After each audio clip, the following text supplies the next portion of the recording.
Chapter 50, Layman's Sermon by Mark Twain. The Young Men's Christian Association asked Mr. Clemens to deliver a lay sermon at the Majestic Theatre, New York, March 4, 1906.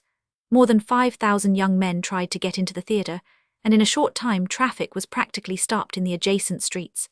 The police reserves had to be called out to thin the crowd.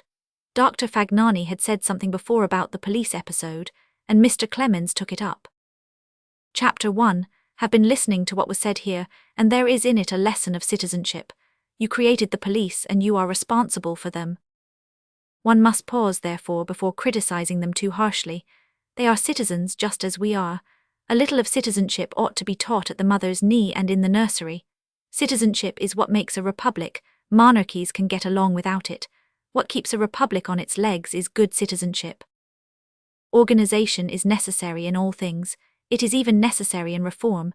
I was an organization myself once for 12 hours. I was in Chicago a few years ago about to depart for New York.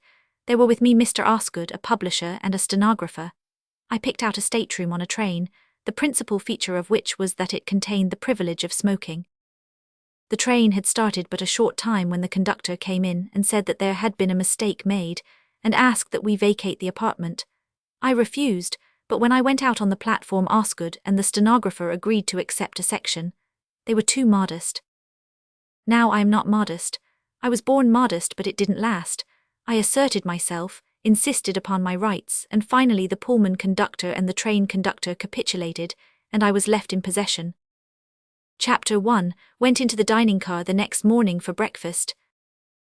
Ordinarily I only care for coffee and rolls, but this particular morning I espied an important-looking man on the other side of the car eating broiled chicken.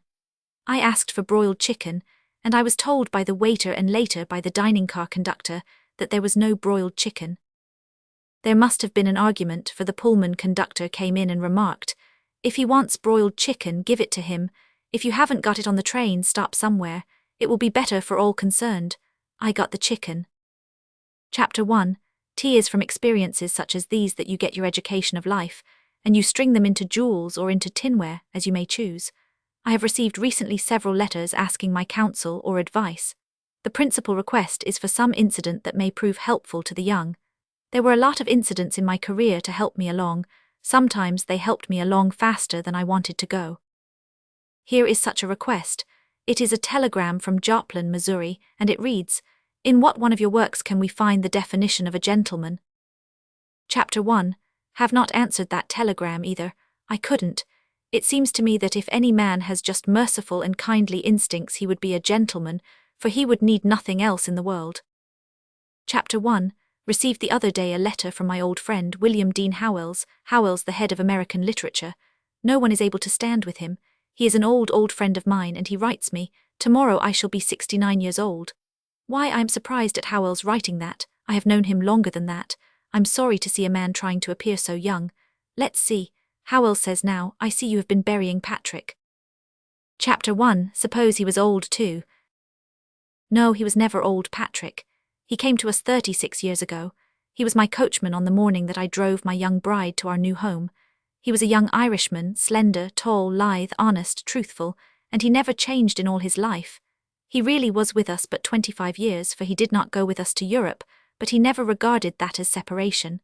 As the children grew up, he was their guide. He was all honor, honesty, and affection. He was with us in New Hampshire with us last summer, and his hair was just as black, his eyes were just as blue, his form just as straight, and his heart just as good as on the day we first met. In all the long years, Patrick never made a mistake. He never needed an order, he never received a command. He knew.